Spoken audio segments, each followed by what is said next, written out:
Hey boys and girls, I'm going to continue with my landscape here. I'm noticing I've got a little too light right there. I'm going to kind of fill that in a little bit, a little darker. But I'm going to move on and do my mountain. But before I do my mountain, actually, I'm going to do my sky, because my mountain's more forward. It's part of the ground. Sky is really the first thing you want to do. So I'm going to go to the sky, and this brush is still working for me, this one that I used with the water. But I'm actually going to take a lot of white, because sky is way, way, way lighter. So I'm gonna just start putting some color up here with white, because my brush has so much blue in it. And I think I'm gonna really, before I lose this, I'm gonna draw myself a sun over there, just so I don't lose track of a sun in the sky. But I'm going to get my blue up here for my sky. And sometimes sky is so pale blue it almost looks white. So you really do not need a lot of color for your sky. And then right here where my sky and my water meet, I definitely want a difference in that color here.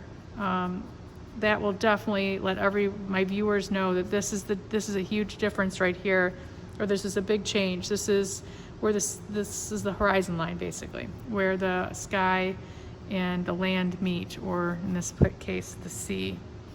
So I'm kind of getting this painted in here.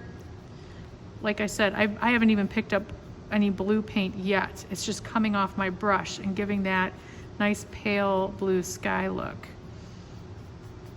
And it's really a nice color.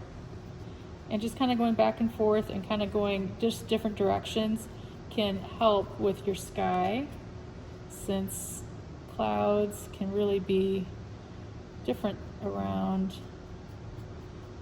your sky. Let's see, I'm going to just take a little, I'm just taking my brush and I'm just going over my dry paint, basically. Oops, got a little purple in there, I didn't mean to do that. My dry blue paint, just to get a little bit, you can see it's a little dry here, and I know there's just enough on there to give a little tint to my my white. Tiny little bit of turquoise. Lots of white with that. Could tell that I had a little bit more turquoise on my brush. And I'm going to try not to make that too round. I might even just paint over it. I'll probably be able to see my pencil lines and later paint that in, but I hate to paint my sky like it's wrapped around the sun. Okay. That looks pretty good. And sky has so many lights and darks to it, or it can. I'm just gonna let that go and let that stay that way for now. I maybe later will add something else to it, but for now I think that looks good. I'm gonna switch brushes again, and I'm gonna go for my mountain. Mountains can be really done in a lot of different colors. I'm thinking about doing this one with a lot of purples. And what happens is, if you, on my paint tray, I don't have a brown, but I can easily make brown by taking my purple. I'm gonna make a little bit of purple and white to make kind of a lavender color. And then I'm gonna take a little bit of my yellow, because yellow and purple are opposites, and that kind of gives me a bit of a brown color here.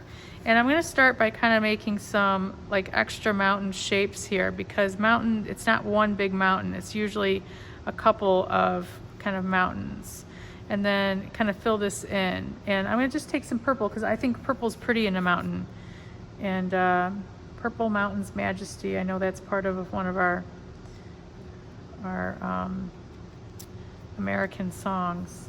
So I think of that as being a color, like the minerals and the rocks can be kind of sometimes purpley. And so I'm gonna add a little bit more white. And if you wanted to even add a little bit of green, because that same kind of philosophy with the grass, you can have a little bit of green kind of be part of your mixing for browns with purple. And just to give you another tint, because really mountains do have a lot of green on them. Usually they have quite a bit of, I think of mountains having a lot of timber trees. So I'm going to start lightening up some of my little peaks there. with a little bit of white, just with colors that are on my brush. I can add more to that later. They're probably catching a highlight from the sun, and then kind of clean that off and try to get some of my darker tones back in around there. Get a little bit more purple.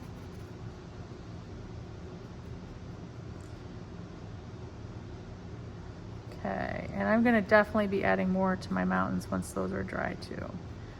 Let's see. And then definitely the top of the mountains, I'm gonna imagine have some snow. I'm not gonna do a totally clean brush on this. I'm gonna kind of let it be an earthy kind of snow color, so it stands out against my sky. If I want a bright white, I can add a bright white a little bit later. It's kind of helping, and maybe have a couple more spots that have a couple peaks here that have a little bit.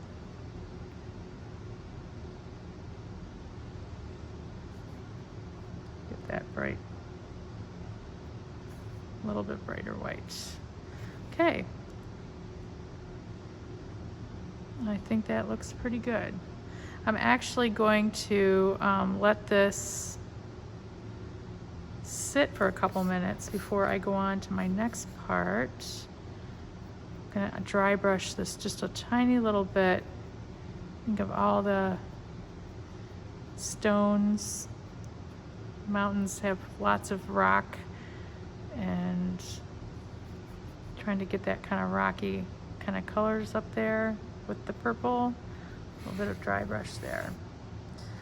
Okay, I'm going to stop for a few minutes, let this dry, and add a little bit more detail to make this a little bit more feel like a bigger space and what we normally see in a natural environment.